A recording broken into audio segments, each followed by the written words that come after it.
mas vamos fazer aquilo que nós viemos fazer aqui, ouvir a voz de Deus. Abra a palavra de Deus, Lucas, capítulo 11. Esse é um tema que tem mexido comigo, é um tema que tem me provocado, e eu gostaria nessa manhã de provocar vocês, se possível, tirar o tapete de vocês, mas depois colocar de volta, para vocês não ficarem desamparados. Lucas capítulo 11.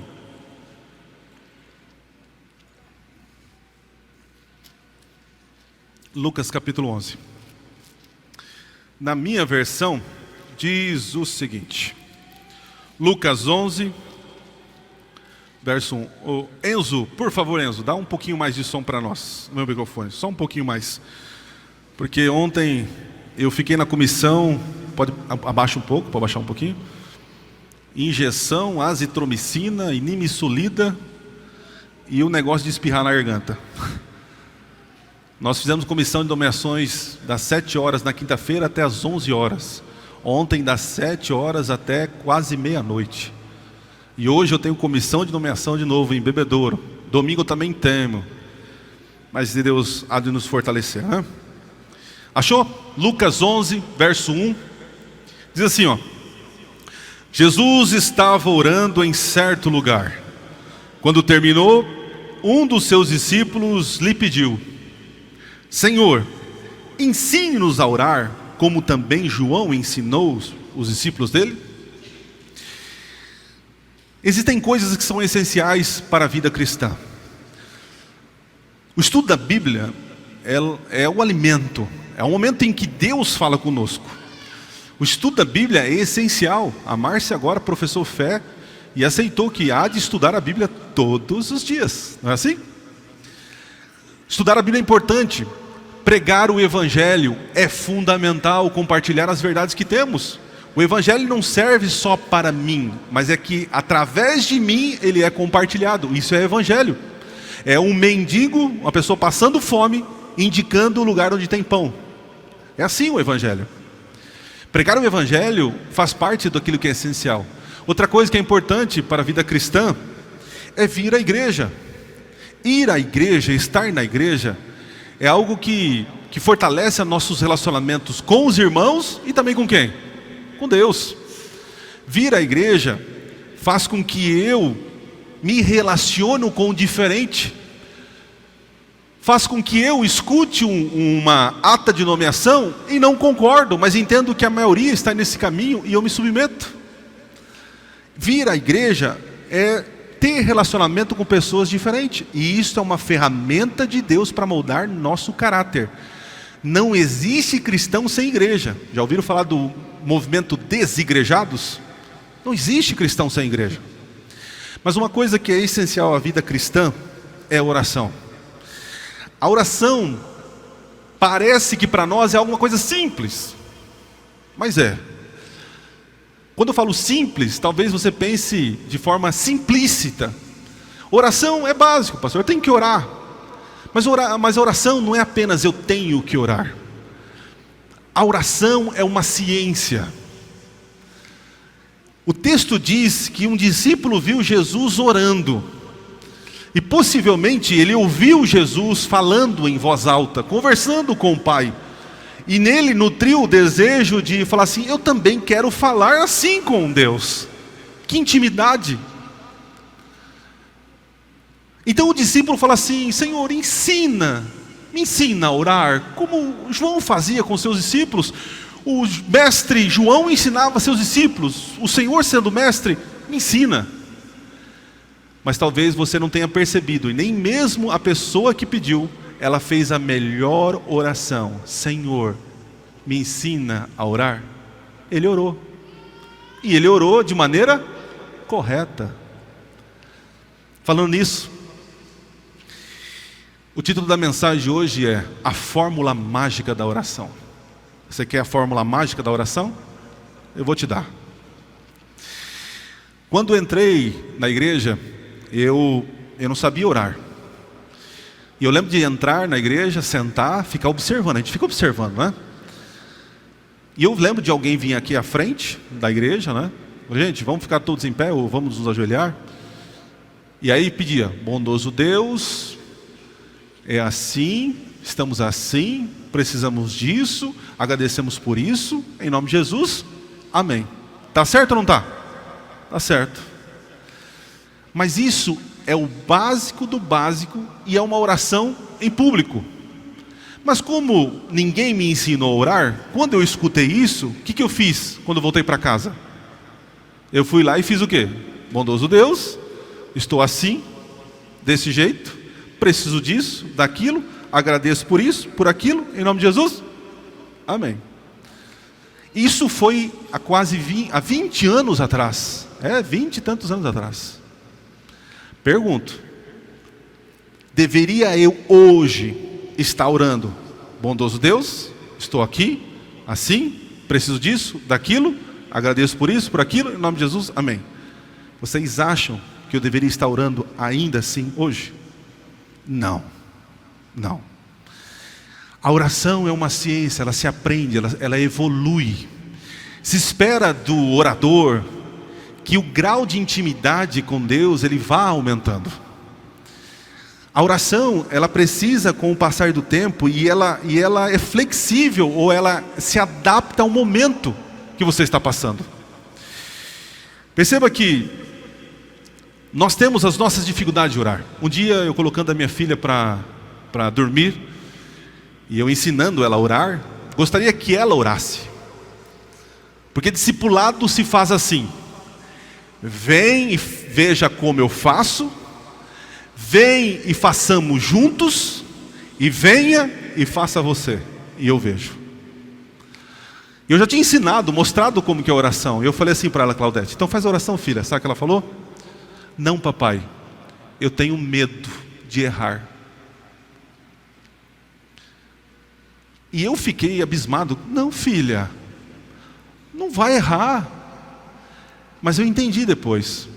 Da forma infantil dela, ela pensava que se falar com o Papai do Céu, o Todo-Poderoso, tem uma maneira certa de falar. Porque quando ela vem na igreja, ou o papai, é tudo uma coisa só. Então ela tinha medo de não repetir aquilo que ela aprendeu. Está certo ou errado ela? Então a visão dela está certa. Só que isso mexeu comigo. Sabe por que mexeu comigo? Porque muitas vezes eu fiquei com medo de errar. Eu, adulto, mas infantil na oração. E hoje eu gostaria de quebrar teus preconceitos e seus paradigmas sobre a oração. Vou te provocar. Você vai ver que existem maneiras e maneiras de orar. Que a fórmula mágica da oração não existe. Eu recebi recentemente uma pergunta na internet. Era assim, pastor, não tenho vontade de orar. E quando lembro de orar, parece que eu estou falando com um estranho. É normal? O que eu respondi para ela? É normal. Sabe por que é normal? Porque eu e você não temos desejo para orar. Por quê, pastor? Porque a nossa carne milita contra o espiritual. A nossa luta não é para guardar mandamentos, porque você pode guardar mandamentos, mas a tua carne não vai desejar amar a Jesus. Por isso que a nossa luta é ficar aos pés de Cristo, para que o amor reine no meu coração e eu guarde mandamentos. Estão entendendo? Então, não é normal falar, estou com desejo de orar. Se você tem isso, amém. É o Espírito Santo trabalhando no teu coração. É a ação divina moldando o teu caráter, tendo um desejo para orar, amém. Mas naturalmente, nós não temos desejo para orar. Então não se culpe, se sentindo a pior espécie. Eu sou pastor, e muitas vezes eu não quero, eu fujo da oração. Aliás, eu tenho uma tentação que talvez vocês não tenham. Porque o pastor tem a tentação de se esconder de Deus no ministério. Porque eu acredito em alguma circunstância, erradamente, de que eu cuidando das coisas de Deus, eu estou com Deus das coisas, e não estou. Quantas vezes você já fugiu da oração? Não vai dar tempo, eu vou sair. Quantas vezes você já fugiu e não quis, naquele momento que era para orar, você não quis? Porque a carne falou assim, não vale a pena. É falar com um estranho. Não vai funcionar. melhor não fazer. Será que só eu senti isso? Orar não é algo natural do ser humano, infelizmente. Quando o pecado entra no mundo, quebra-se o relacionamento com Deus, infelizmente. É uma ação divina, a reconciliação entre Deus e o homem. Pastor, eu não tenho um desejo de orar, e quando lembro, parece que eu estou falando com um estranho. Não sei vocês, mas quando a gente vai falar com um estranho, a gente vai cumprimentar, primeira vez que viu a pessoa, o que você faz? Você estende a mão, olá, bom dia, prazer, meu nome é isso, e você põe uma máscara para você mostrar que você é uma pessoa o quê? Comportada, uma pessoa prudente, inteligente, não é assim? Então você usa palavras que às vezes você não usa no dia a dia, você é formal. Pessoas estranhas, quando chegam em você, você tende a ser formal, e é natural. Dificilmente alguém é louco quando vê alguém pela primeira vez. Às vezes o pastor passa dos limites, eu sei, mas normalmente não. Normalmente você é formal com um estranho, está certo. E sabe o que está acontecendo? Nós estamos tratando Deus como estranho, porque nós somos muito formais com Deus. A oração que você aprendeu no público está certo. É uma oração pontual, é uma oração que realmente tenta atingir todos, é uma linguagem que todos entendem. Mas não precisa ser assim no particular. Não deve ser assim no particular. Tem que ser diferente. Estou dizendo para você que às vezes nós temos formalismo demais com Deus. E entenda, formalismo não quer dizer irreverência. Não ser formal não quer dizer ser desrespeitoso. Eu posso ser informal e ser respeitoso. Talvez você está tratando Deus como estranho, mas entenda uma coisa: Deus sabe, conhece você. Você não é estranho para Deus. Você pode tratar Deus como estranho, mas Ele sabe quem você é. Você não é estranho para Deus. E as nossas orações, muitas vezes em particular, são infantis. São infantis. Nós vivemos só na oração, no agradece e pede. Agradece e pede. Fecha teus olhos agora, eu vou te dar 10 segundos. Fecha teus olhos agora. E você vai falar com Deus em 10 segundos. Mas não vale pedir e não vale agradecer. Fecha teus olhos. 10 segundos. Fale com Deus, mas não agradeça e não peça.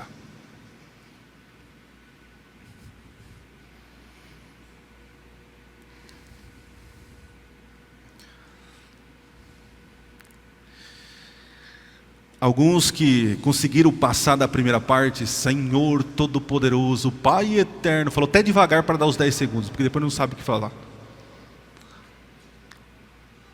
Imagine só se a minha filha acordasse cedo e chegasse: papai, grandioso, lindo, maravilhoso que tu és. Eu sei que é verdade, né? Mas eu quero agradecer porque o Senhor me deu um lar para dormir. E o Senhor providenciará o almoço. Como és formoso e inteligente, ó Pai soberano. Em nome da mamãe, amém. Não daria certo. E eu e você temos tratado Deus como estranho. Eu tenho algumas singularidades na oração. Talvez vocês vão me conhecer melhor agora quem é o pastor de oração. Eu vou dizer, talvez na tua cabeça o pastor Adriano ou outros pastores são aqueles pastores que ficam horas de joelhos, clamando com os joelhos todo detonado, de calo, homens que passam a madrugada toda orando. O pastor Adriano não é assim. Primeiro, que eu dificilmente ajoelho. Não porque é errado, porque eu não consigo ficar mais de 1 minuto de joelhos. Eu não consigo. Dói. Eu me fico incomodado. Eu começo a chutar as coisas. Não dá. Na minha cabeça tem um narrador. Já ouviu falar isso? Tem um que fica falando comigo toda hora: Adriano, faz isso, ó, o boledriano tem que fazer isso. Ó, Apoliana, vai, a casa. Ele fica narrando na minha cabeça. Então, se eu me ajoelhar, Não sei, eu vou ficar pensando no joelho, está doendo o joelho, e agora o joelho, acaba logo a oração, vai, o que está acontecendo no joelho? É assim minha cabeça, minha vida. Como você faz então, pastor? Assim como Jesus estava orando em um certo lugar, eu tenho o privilégio hoje de ter um cantinho de oração, que é meu escritório. É aquele lugar que é santo por natureza, porque Deus está em todo lugar, inclusive no meu escritório. É um lugar que eu sei que ali eu não faço coisas diferentes. É um lugar dedicado para conversar com Deus. É um lugar em que eu me inspiro a escrever, a produzir conteúdo, a estudar. Então é um certo lugar, e quem sabe você precisa disso, querido. Você precisa dessa disciplina de ter um certo lugar de oração.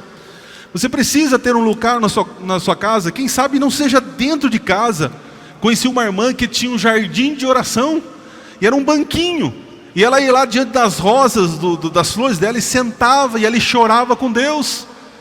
Como é o teu canto de oração na tua casa? É claro, entenda, a geografia não vai fazer diferença, porque o importante é ter Deus, é conversar com Deus. Mas quando você tem um local, você mostra para o Pai do céu que Ele é prioridade, e Ele tem total atenção sua ali. É ou não é? É. O Adriano, quando vai para o escritório, dificilmente, já me ajoelhei, mas eu sento. Aí você pensa, então aí o pastor junta as mãozinhas assim, ó, e começa, ó Pai eterno. Não. Primeiro que eu não junto as mãos, eu pego uma caneta, e preciso de papel. Quem entra no meu escritório sabe que tem várias obras de artes ali, artes abstratas, né? Porque eu preciso desenhar enquanto falo com Deus. Eu preciso escrever enquanto falo com Deus. Eu não consigo me concentrar em silêncio, em meditação plena. Não consigo. Eu, Adriano, quando falo com Deus, eu preciso escrever, pontuar, desenhar. Eu funciono assim. Outra coisa, eu não fecho os olhos. Eu não fecho os olhos. Porque se eu fechar os olhos, aí que o narrador vem. Adriano, e aí, tal? Adriano. Não consigo. Eu tenho que estar olhando. Não sei vocês, mas quantas vezes eu fui orar e do nada eu estava lá colocando lixo na rua. Pô, eu estava orando, eu tenho que voltar. É assim minha vida. E parece que cada vez mais isso está intensificando essa inquietação minha. Então eu, Adriano, não fecho os olhos. Eu, Adriano, sento. Eu, Adriano, escrevo. E eu, Adriano, eu fico com os olhos abertos, né? Eu não fecho. E outra coisa, eu falo enquanto oro. Porque se eu ficar em silêncio, não dá certo. Eu tenho que falar. Porque quando eu falo, os pensamentos se organizam. O meu cérebro parece que ouve. Ah, entendi agora, Adriano. Então eu tenho que falar. Talvez está faltando você falar, se comunicar com você mesmo. É a maior terapia que existe, é abrir o coração e falar com Deus. É isso, sou eu. É lá. Eu cito os nomes dos meus irmãos que necessitam. Lá eu falo das minhas fraquezas e lutas. Eu falo. Mas pastor, o diabo vai ouvir? Pode ouvir o que ele quiser, porque o meu Deus é maior.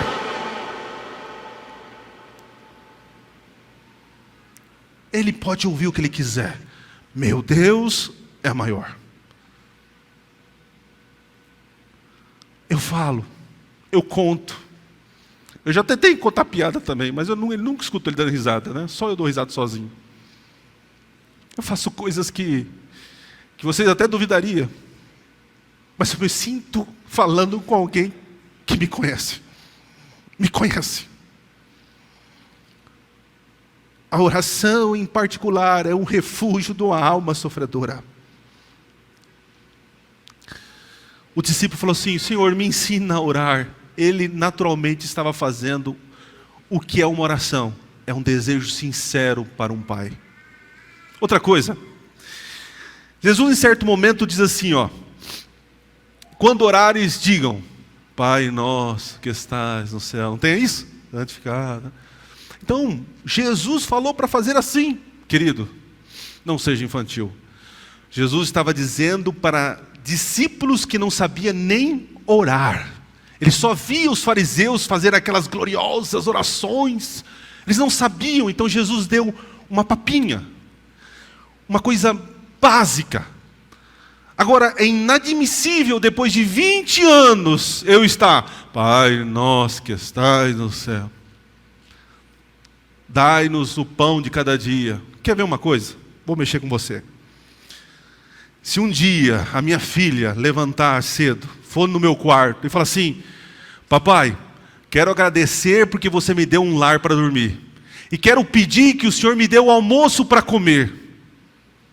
Se ela me fazer isso, falar isso, sabe o que eu vou pensar? Você é louca? Eu sou teu pai. Eu farei o impossível para te dar um teto. Eu tirarei da minha boca para te dar pão. Não precisa pedir aquilo que eu sei que é minha responsabilidade. Pare de pedir o básico para Deus. Deus é um pai que fará de tudo para te dar pão. Peça algo que está no coração, algo que te incomoda, porque o pão Ele prometeu te dar. Para de fazer orações infantis. Pare de tratar Deus como um estranho. Vocês estão entendendo o que eu estou dizendo? Até quando vamos tratar Deus como estranho? Porque você não é estranho para Ele, Ele te conhece, Letícia. Ele te conhece, Márcia, Ele te conhece, me conhece. Nós somos craques em usar máscara diante de Deus. Nós muitas vezes vamos diante de Deus e falamos, Senhor, eu fiz isso, fiz aquilo, estudei para a prova, Senhor, eu quero passar nessa prova, Senhor, eu estou procurando emprego, me dá o emprego, me dá isso. E a gente fica querendo convencer Deus que somos necessitados. Para com isso. Você é necessitado, você é carente e Deus sabe. Deus sabe. O discípulo falou, Senhor, me ensina a orar. Faz como João fazia com seus discípulos. Preciso aprender. Então vamos ver o que Jesus fala sobre oração. Vai para Mateus. E se você entender isso, a mensagem então será completa. Mateus, capítulo 6, verso 5.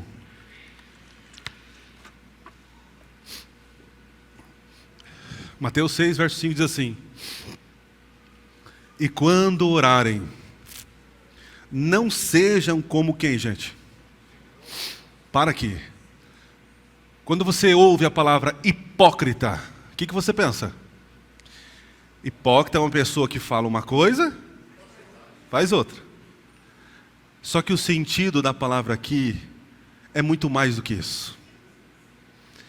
A palavra hipócrita, no grego, é a palavra ator. É aquilo que é alguém que está se fingindo ser uma persona. Entende?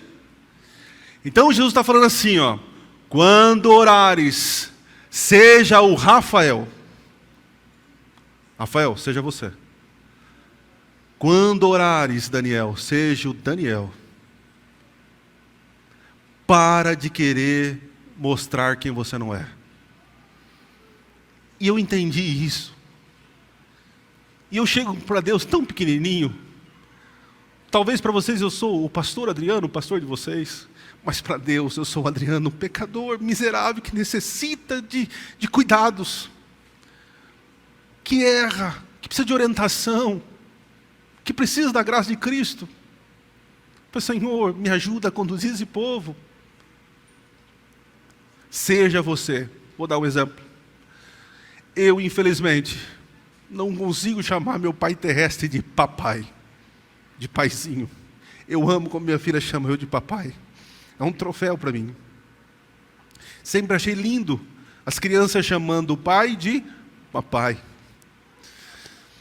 E por eu ter essa dificuldade com meu pai, alguns traumas que houveram entre eu e ele, eu tenho dificuldade agora de tratar o Deus celestial como meu papai. Mas vocês já ouviram eu em oração dizer assim, paizinho querido. Até alguns pastores já me tiraram sarro sobre isso. Mas eu não envergonho dos meus sentimentos para com meu papai do céu. Deus é o Todo-Poderoso. Deus é o Senhor da eternidade. É o ancião de dias. É o Alfa e o Ômega. Mas antes de tudo isso, Ele é meu Pai querido. porque eu sou filho amado. Você é filha amada. Pare de tratar Deus apenas como soberano. Ele é tudo isso, mas antes Ele é teu pai, teu papai. Ele é um pai amável. Se você não teve um bom relacionamento com o seu pai, entenda que o seu pai terrestre não corresponde com o teu pai celestial. Então se esforce, paizinho querido. Abba Pai, não foi assim que Jesus orou? Queridos, o texto diz assim: não seja como os hipócritas, que gostam de orar em pé nas sinagogas e nos cantos das praças para serem vistos pelos outros. Em verdade lhes digo que eles já receberam a sua recompensa. Eles foram vistos, é recompensa, quer se aparecer. Agora, olha o que diz o verso seguinte: mas a orar, entra no seu quarto, fechada a porta, e ore ao seu pai que está em secreto. Jesus não esconde de nós que Deus está em secreto. Você não consegue ver a Deus? Entenda isso. Infelizmente ainda não podemos ver como Ele é, mas um dia veremos como Ele é. Mas Ele está em secreto, e diz assim, e o pai, ore ao seu pai, que está em secreto, e o seu pai, olha como a palavra pai aparece, não é Senhor, não é soberano, é Jesus falando, ore ao seu pai, e o seu pai, que te ouve em secreto, aí está escrito aí? Está o que escrito aí? O pai em secreto que vê você te recompensa. Como assim, pastor? Eu vou orar, vou falar, mas o Deus não vai ouvir, Ele vai ver, é isso? Sabe o que isso que me ensina? Oração não tem a ver com palavras, mas tem a ver com expressão e atitude. Deus quer ver você, cristiano, orando, conversando com Ele. Porque antes de sair a palavra na boca, antes de formar o raciocínio, Deus sabe as palavras que sairão. Deus sabe tudo. Mas Deus quer ver um filho amado, reservando tempo de qualidade com Ele. Deus quer ter vocês como a galinha que junta os seus pintinhos. Vocês estão entendendo? Muitas vezes a Manu, ela está numa época que ela não fala 21 mil palavras, ela fala centenas e milhares de palavras. E ela, papai. Eu acho engraçado, mas nada se compara quando ela chega perto de mim e me abraça e fica comigo. Quantas vezes você tentou conversar com alguém, tentar se expressar, se justificar e só piorar a situação? Aprendi uma vez com uma irmã que dizia o seguinte: a melhor oração, Adriano, é a oração em que você fica quieto. Não tem o que falar, não sabe o que falar? Faz igual Davi. Sonda, ó Deus, o meu coração. Fica aqui comigo. Obrigado, filha. Você entende o papai, né? Já entendeu.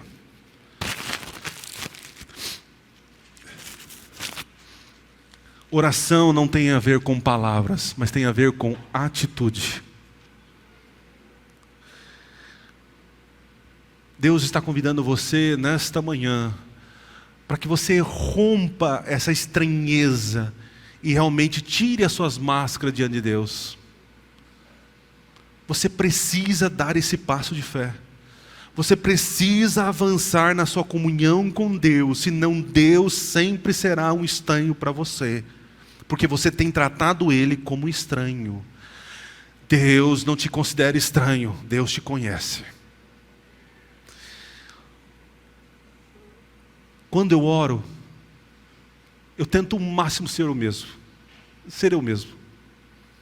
Às vezes é difícil, porque naturalmente a gente quer fingir algo que não existe.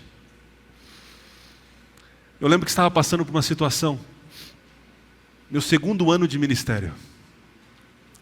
Estava trabalhando como capelão no Colégio Adventista de Cascavel.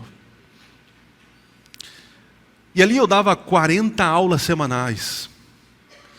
Eu dava 3 capelas para os períodos.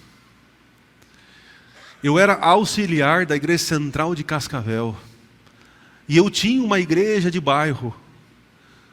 Para quem tiver curiosidade, eu mostro a foto para vocês. Só tinha nariz e orelha. É isso.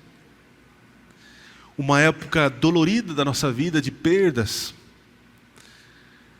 A rotina do colégio estava me destruindo.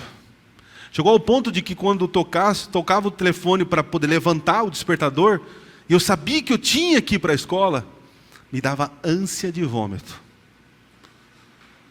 Eu não estava aguentando mais. E eu orava: Senhor, já fiz meu trabalho aqui, já fiz isso, fiz aquilo, tira daqui, manda para um lugar, Senhor, me ouve, faz isso, olha o que está acontecendo comigo. E aquela oração: faz aquilo que eu quero. Em certo momento, depois de meses de angústia, o secretário me liga: Adriano, tudo bem? Opa, tudo bem, pastor?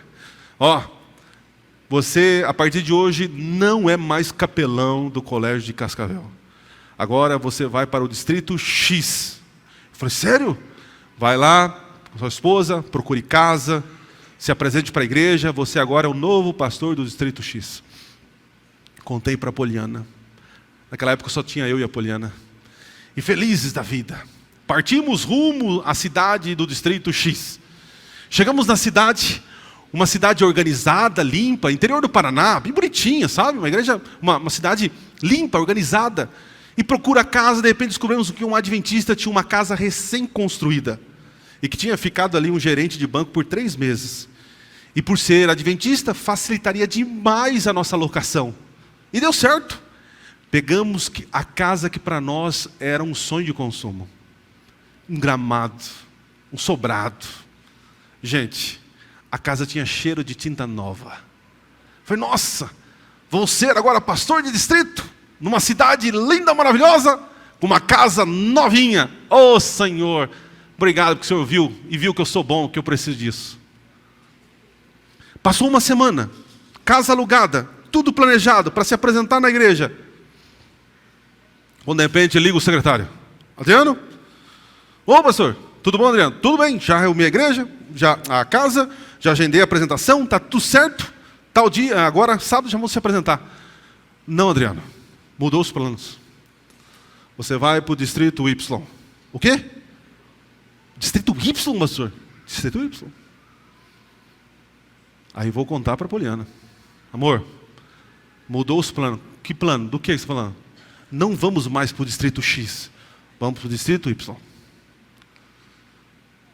Ela falou assim: o quê? Eu não sei falar nem o nome dessa cidade. Aonde é isso? Falei: é mais para cá, tal. E vai eu então para lá. E eu falei assim: mas tem uma novidade, amor. A gente não precisa correr atrás de casa, porque tem a casa pastoral que a associação comprou. Não precisa escolher. E vamos então para o distrito Y. Na estrada tinha mais buraco na rodovia do que fora da estrada. Uma chuva, um céu negro, escuro, uma chuva terrível. E chovia água lá fora. E chovia lágrimas dentro do carro com a Poliana. Que nós estamos fazendo aqui? Aonde é esse final de mundo? E vamos. Quando eu chego lá, Luiz, cidade feia. Mas feia ao quadrado. Eu sempre falei isso, é feia. Desarrumada. Sujeira, fim de mundo. Mas vamos atrás da casa pastoral.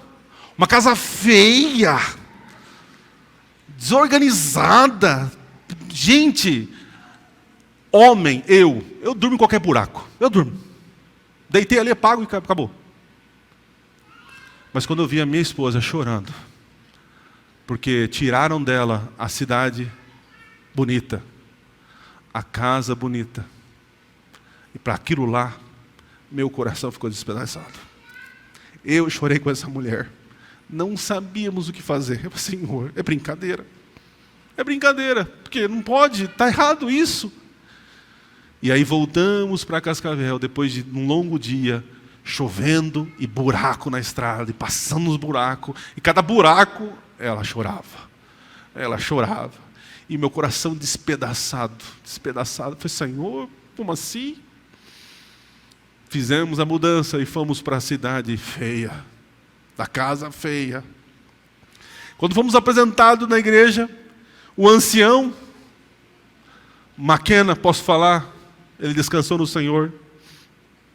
Ele falou assim: olha, pastor, todo pastor que vem aqui bebe da água, quando sai daqui, sai mais gordo e com uma criança no colo.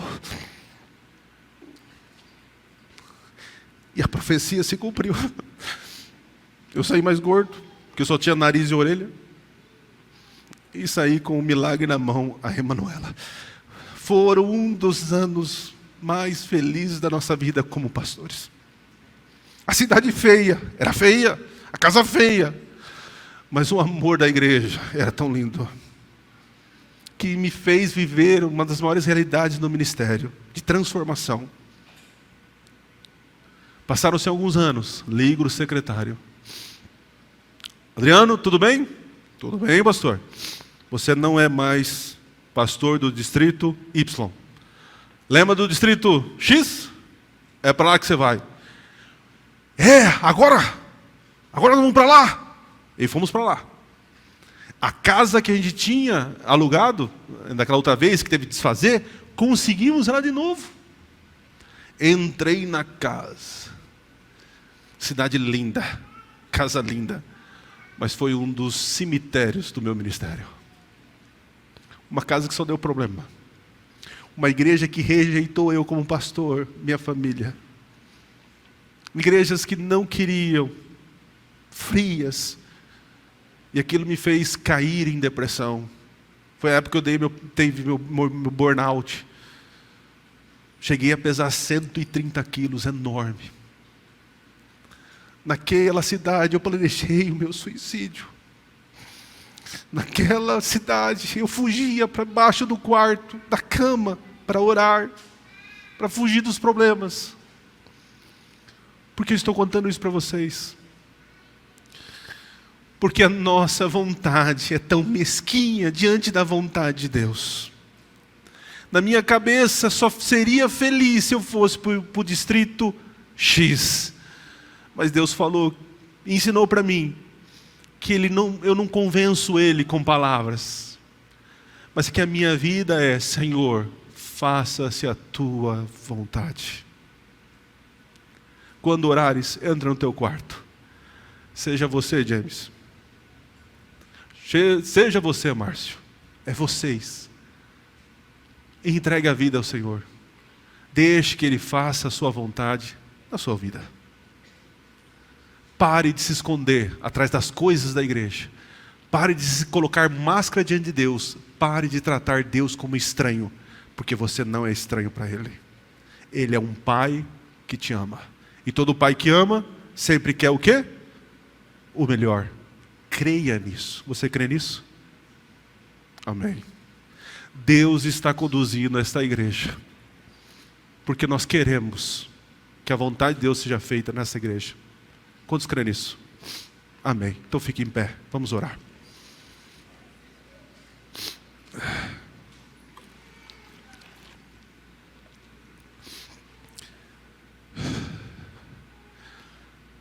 Paizinho querido, como filhos amados do Senhor, estamos aqui. Entendemos pela Tua palavra que não podemos e não devemos usar máscaras. O Senhor nos conhece. E antes da palavra sair da boca, o Senhor sabe. Então, Senhor, sonda o coração, os corações aqui presentes. Veja o que realmente é necessário. Tire de nós sonhos desnecessários. Tire de nós pretensões desnecessárias.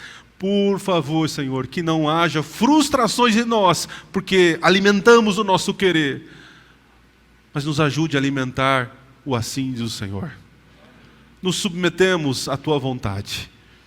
E se a Tua vontade for a nossa, amém, Senhor. Mas se a Tua vontade não for a nossa, nos dê a fé para suportar a Tua vontade. Nos leve em paz para os nossos lares. Abençoe a cada família, que seja um sábado de alegria e de deleite. E eu lhe peço mais uma vez, agradecendo a oportunidade, como ministro dessa igreja, eu lhe peço que a graça de Jesus, o amor de Deus o Pai e o poder e a consolação do Espírito Santo esteja sobre todos nós. E a igreja diga: Deus abençoe vocês. Vão na paz do Senhor.